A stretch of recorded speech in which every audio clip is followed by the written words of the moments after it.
সার্কভুক্ত প্রতিটি দেশের বিশেষ সুবিধা কাজে লাগানো গেলে দেশগুলোর অর্থনীতি অনেক শক্তিশালী হবে বলে মনে করেন আমদানি রপ্তানিকারকরা। অর্থনীতির স্বার্থে এই অঞ্চলে কয়েকটি রাষ্ট্রের সাথে বিদ্যমান রাজনৈতিক মতপার্থক্য দূর করার কথাও বলেন তারা। তবে নতুন করে এই অঞ্চলে ব্যবসা বাণিজ্যে গতি ফিরে পাবে বলে আশা করেন সার্ক চেম্বারের বিদায়ী সভাপতি জসিমউদ্দিন।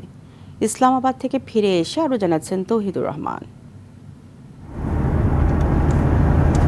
বিশ্বের মোট জনসংখ্যার প্রায় 22% সার্ক অঞ্চলের হলেও অর্থনীতিতে এর অবদান মাত্র 3%। দেশগুলোর চরম অর্থনৈতিক সম্ভাবনা থাকলেও রাজনৈতিক দ্বন্দ্বসহ কিছু সীমাবদ্ধতার কারণে এর পূর্ণ ব্যবহার সম্ভব হচ্ছে না।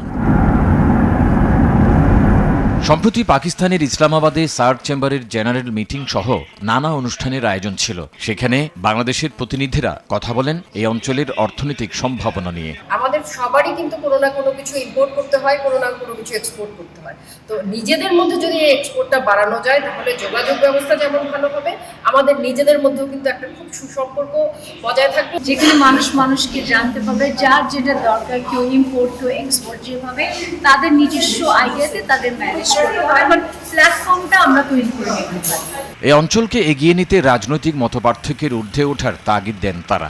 সার্কভুক্ত 8টি কান্ট্রির মধ্যে বোঝাপড়া ভালো থাকে, পরস্পরের ফ্রেন্ড হিসাবে এটা কাজে কর্মে যেন প্রমাণ মিলে এবং এর মাধ্যমে ট্রেড অ্যান্ড কমার্সকে ইনক্রিজ করতে হবে। শুধু 2টি দেশ নয়, সার্ক সংশ্লিষ্ট যে কয়েকটি দেশ জড়িত আছে সবার সাথে আমাদের ব্যবসায়িক সম্পর্ক অনেক উন্নত হবে, দেশের অর্থনীতি বাড়বে।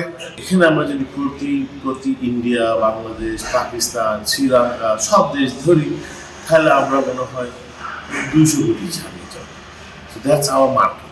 That is the purpose of keeping above politics.